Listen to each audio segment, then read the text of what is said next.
आज माननीय supreme court ने केंद्र सरकार और सभी राज्य सरकारों से पूछा है कि जो आयुष्मान योजना है, उस आयुष्मान योजना के अंतर्गत योग, नेचुरोपैथी और आयुर्वेद के जरिए इलाज क्यों नहीं हो रहा है। आयुष्मान भारत योजना भारत की सबसे बड़ी हेल्थ केयर योजना है, लेकिन ये केवल और केवल एलोपैथिक हॉस्पिटल पे ही लागू होती है।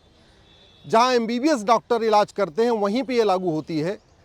जहां पे योग के जरिए इलाज होता है, आहार चिकित्सा के जरिए इलाज होता है, प्राणायाम के जरिए इलाज होता है, आयुर्वेद के जरिए इलाज होता है, वहाँ पे आयुष्मान भारत कार्ड नहीं चलता। यानी जहाँ पे एलोपैथिक सिस्टम से इलाज होता है वहाँ आयुष्मान भारत कार्ड चलता है, लेकिन जहाँ पे भारतीय चिकित्सा के जरिए इलाज होता है वहाँ पे आयुष्मान भारत कार्ड नहीं चलता है। इसीलिए मैंने पीआईएल फाइल किया था और अब माननीय सुप्रीम कोर्ट ने केंद्र सरकार और राज्य सरकारों को 3 सप्ताह का समय दिया है। 3 सप्ताह में सबको जवाब देना है। हमारा ये कहना है कि जो हमारा योग चिकित्सा है, जो हमारी प्राकृतिक चिकित्सा है, आयुर्वेदिक चिकित्सा है, ये प्रिवेंशन पे काम करती है। हम सब लोग कहते हैं prevention is better than cure. तो कायदे से आयुष्मान भारत योजना को सबसे पहले प्राइमरी जो ट्रीटमेंट उसको मिलना चाहिए, आयुष के जरिए मिलना चाहिए। अगर जिसका आयुष के जरिए इलाज नहीं हो पा रहा, योग, आयुर्वेद, नेचुरोपैथी, आहार चिकित्सा से इलाज नहीं हो पा रहा है, ठीक है, वो अपना एलोपैथी में इलाज कराए। लेकिन अभी ठीक उल्टा हो रहा है। नाम है आयुष्मान भारत योजना और आयुष उसके अंतर्गत है ही नहीं है। नाम है उसका आयुष्मान भारत कार्ड, लेकिन आयुष के जरिए उस पर इलाज नहीं करा सकते, केवल और केवल एलोपैथी से इलाज करा सकते हैं। एक और भी मेरी आज पीआईएल लगी थी कि देश के सभी स्कूलों में योग मित्र अपॉइंट किए जाए। राइट टू एजुकेशन एक्ट का सेक्शन 29 कहता है कि जो प्राइमरी एजुकेशन सिस्टम इस तरीके से डिज़ाइन होना चाहिए कि बच्चों का सर्वांगीण विकास हो, उनका शारीरिक विकास हो, उनका मानसिक विकास हो, उनको कोई चिंता न हो, उनका सर्वांगीण विकास हो। और सर्वांगीण विकास तभी हो सकता है जब प्राइमरी में योग अनिवार्य हो, सभी स्कूलों में कि योग मित्र हो, बच्चों को योग सिखाया जाए, बच्चों को आहार के बारे में बताया जाए, क्या खाना है क्या नहीं खाना है ये बचपन में सिखा दिया जाए, किस तरीके से शरीर और मन को स्वस्थ रखते हैं इसको बचपन में सिखा दिया जाए। तो वो तभी हो सकता है जब एक सब्जेक्ट हो हेल्थ एंड योगा साइंस और प्रत्येक स्कूल में एक योग मित्र हो। लेकिन माननीय सुप्रीम कोर्ट का कहना था कि योग मित्र अपॉइंट करना है कि नहीं करना है ये सरकार की ड्यूटी है, ये पॉलिसी मैटर है। तो इसलिए मैंने अपनी पिटीशन विड्रॉ ले लिया है और माननीय सुप्रीम कोर्ट ने हमें परमिशन दिया है कि हम अपनी जो पिटीशन है इसकी कॉपी सभी राज्य सरकारों को भी दे दें, केंद्र सरकार को भी दे दें। और मैं आशा करता हूं कि आने वाले टाइम में बच्चों के सर्वांगीण विकास को ध्यान में रखते हुए केंद्र सरकार और राज्य सरकारें प्रत्येक विद्यालय में जैसे शिक्षा मित्र अपॉइंट किया था ऐसे योग मित्र अपॉइंट करेंगे। तीसरी जो सबसे इम्पॉर्टेंट है कि अब समय आ चुका है कि भारत में एक यूनिफॉर्म हेल्थ केयर कोड लागू किया जाए और जो ये हेल्थ केयर सिस्टम है इसको इंटीग्रेटेड बनाया जाए। आज की डेट में जो इंजीनियरिंग का कोर्स होता है 4 साल का, उसमें फर्स्ट ईयर कॉमन होता है।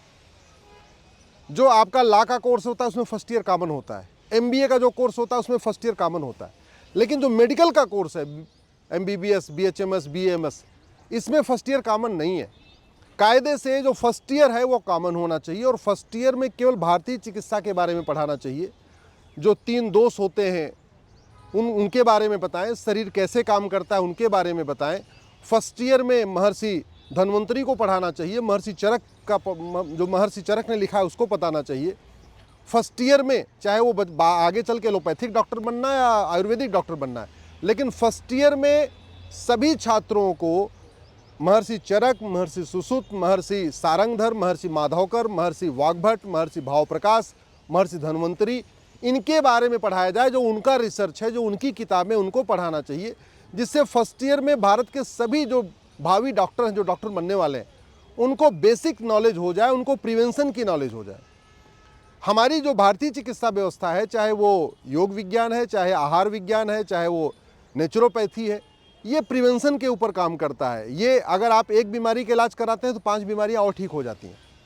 तो ज़रूरी ये है कि प्राइमरी का जो अपना मेडिकल का कोर्स है उसका फर्स्ट ईयर सबके लिए कॉमन हो। और इसी तरीके से मेरा ये भी मानना है, सरकार से मेरा रिक्वेस्ट है कि कम से कम भारत में जितने एम्स हैं उस एम्स का नाम आप भारत के ऋषियों महर्षियों पे रखिए जो हमारे बड़े डॉक्टर हुआ करते थे। महर्षि चरक के नाम पे एक भी एम्स का नाम नहीं है, महर्षि धन्वंतरी के नाम पे एक भी एम्स नहीं है, महर्षि वाग्भट के नाम पे एक भी एम्स नहीं है, महर्षि सारंगधर के नाम पे एक भी एम्स नहीं है, महर्षि माधवकर के नाम पे एक भी एम्स नहीं है, महर्षि पतंजलि के नाम पे एक भी एम्स नहीं है। इसलिए मेरा सरकार से ये भी निवेदन है कि भारत की चिकित्सा को प्रमोट करने के लिए जितने भी भारत में एम्स हैं, उन सभी एम्स का नाम हमारे ऋषियों महर्षियों के नाम पे रखा जाए। जो हमारे बड़े डॉक्टर हुआ करते थे, कोई सर्जन था, कोई बड़े वैज्ञानिक हुआ करते थे, उनके नाम पे रखें। और फर्स्ट ईयर में योग और हेल्थ ये अनिवार्य किया जाए, योग मित्र अपॉइंट किया जाए। जो ये जितनी भी इंश्योरेंस पॉलिसीज़ हैं, अभी वो केवल एलोपैथिक हॉस्पिटल पे ही काम करती हैं। अगर कोई मान लीजिए मैं मेडिक्लेम लेता हूँ, तो मेडिक्लेम के ज़रिए मैं एलोपैथिक इलाज तो करा सकता हूँ, लेकिन मैं पतंजलि में इलाज नहीं करा सकता, मैं हिम्स में जाके इलाज नहीं करा सकता। भारत में ऐसे बहुत सारे हॉस्पिटल हैं जो नेचुरोपैथी के ज़रिए इलाज करते हैं, योग प्राणायाम के ज़रिए इलाज करते हैं, आयुर्वेद के ज़रिए इलाज करते हैं।